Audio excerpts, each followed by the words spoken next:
Oh, hello, Lifeguarding staff. Here is installation number 2 of our online briefings or staff meetings. Since we've gotten through our first Memorial Day weekend with little fuss and complaints, good job. We got to work on our shifts and our rotations. So this is now posted at the guard office. So we're going to go over our graph today so you know what's going on. Here's our guard office. That's home base. Put your stuff there if you like. Station number 1 is the baby pool. Number 2 is the big pool. We have the chair there, but you don't have to use it if you prefer to stand. I know I wouldn't jump off that chair into the 3.5, 4 feet of water. No. Then when you go outside, we have station number 3, which is in the shallow end, looking towards the plunge pool. We have station number 4.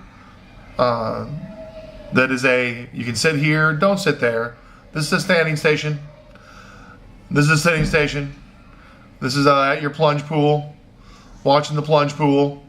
If we don't have a pool attendant that day, we will have someone at the top of the slide sending people.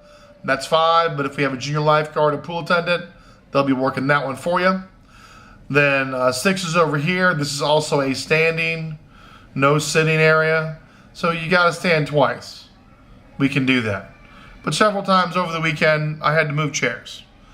No, we're going to stand. It's 30 minutes. We can handle this.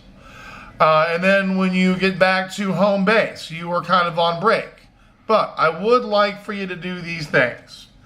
I would like for you, when you're going on break, to check locker rooms, pick up trash, check the chemistry in all the pools. And then you're now extra eyes for the main pool stair area over here. Okay? Watch the area with stairs are. Help out our guard here. Your extra eyes and second lifeguard in case of emergencies. Now, if there are 2 people at the home base, then we're not going to call breaks. We don't need them. Because you're going to have a half an hour where you're not having to focus on the pool. But we need to follow 15 minutes. If we're short-staffed, we can call breaks. I don't mind. But if we are full-staffed, which right now we're pretty good, we don't need to call breaks because you're going to have a half an hour down in the pool anyway. Make sure you're helping out the ISR lessons, keeping people away from them. It's been kind of an issue this past week. People wanting to play on the stairs. We got to kind of keep them back away from them. Also on the slide, no parents catching children at the bottom of the slide. No flotation devices on the slides. If you can't swim, you can't go down the slide. That's in the big pool, the big slide. That's what I'm talking about. So make sure we're enforcing those. There is a height stick that is up top. You can measure them to make sure they're big enough to go down that slide. But we're not going to have parents catching or holding going down that slide. That is against our policies, and I've checked with our administration on that. But let's get good at our shifts. When you do this, I guarded over the weekend, 15-minute shifts. Your day goes by really, really quickly. You're always changing.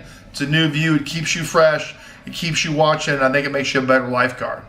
Again, I've gotten a couple compliments from our patrons that the lifeguards are better attentive. They look professional when they're standing, and they're using the whistle more. Good job. We need to do more of that. Watch the diving board. No double bounces going off the side. A lot of people congregating down there thus far during open swim. So just be heads up. Today we had a little girl on the stairs who just fell backwards. She could perfectly stand up in the shallow area, but freaked out and couldn't. So became an active victim right away. Luckily the ISR girl was right there and got her, but we gotta be heads up. So far in our first few days of being open, we're doing good. Let's keep it up. Thanks as always.